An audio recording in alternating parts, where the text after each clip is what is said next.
امام حسین سے محبت کرنے والا کبھی ڈھول بجا سکتا ہے؟ نہیں. ڈھول کس نے بجایا تھا؟ تاشا کس نے بجایا تھا؟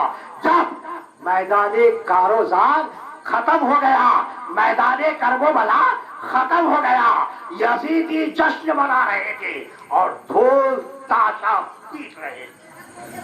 تو ڈھول بجانا یزیدیوں کا کام ہے، تاشا بجانا یزیدیوں کا کام ہے.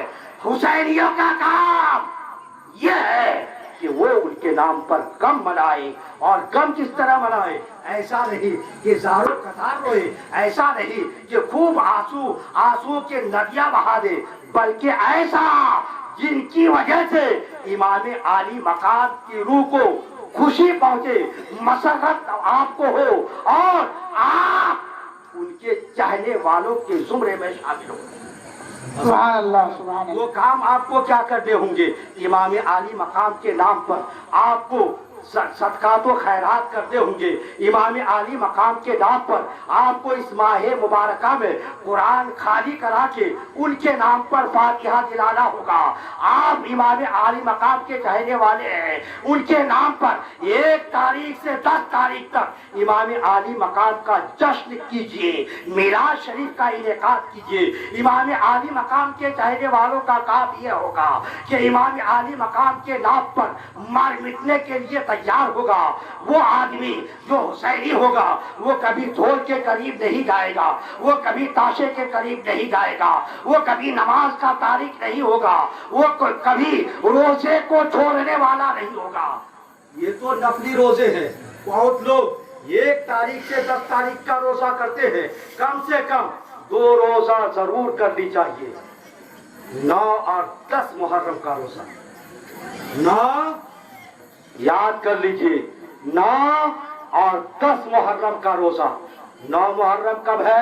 کل صبح جو آنے والا ہے، آج کی رات کے سہی. 10 محرم کل کی رات جو آنے والی ہے، اس کے بعد جو دن آئے گا وہ اس کا روزہ. حضرات محترم، یہ 2 روزے سے ہمیں اور آپ کو کیا فائدہ ہے؟ حضرات میں مختصراً بتا رہا ہوں.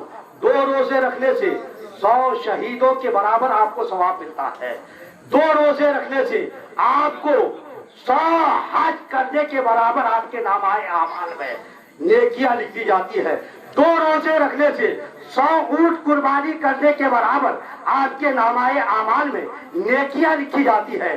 حضرات محترم، اور بھی بہت ساری باتیں ہیں.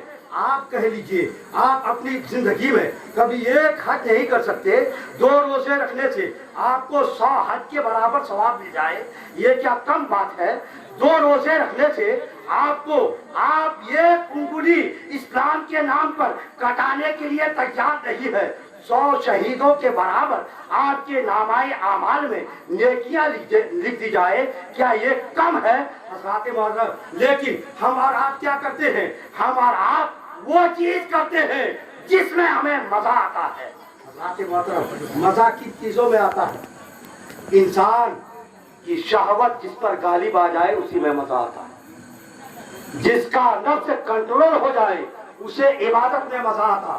آپ دیکھیے، اکثر امام لوگوں سے پوچھئے، امام صاحب جب نماز سے 2 منٹ تاخیر ہو جائے، اکثر امام صاحب کہاں چلے گئے، امام صاحب کہاں چلے گئے؟ حضرات محترم، وہ کوئی گھر کا حل جوتنے نہیں جاتے ہیں، آپ ہی کے یہاں کا کوئی فاتحہ کرنے جاتے ہیں، کسی بچے کے قرآن کے پڑھانے کے لیے جاتے ہیں، یا اور کوئی مصروفیات کے تحت آپ نماز میں 10 منٹ، آدھا گھنٹہ، 1 گھنٹہ بعد نماز پڑھیں. آپ پر کوئی کیفیت نہیں، آپ جماعت چھوڑ دیں، آپ پر کوئی کیفیت نہیں، لیکن امام صاحب 2 منٹ تاخیر کر دیں.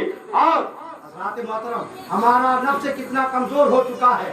ہماری مسجد میں ہمیں دل نہیں رکھتا. مسجد پہنچے تو صرف ٹائم کی طرف نگاہ رہتی ہے، سنت پڑھے تو لوگ مسجد کو بازار بنا بیٹھے ہیں.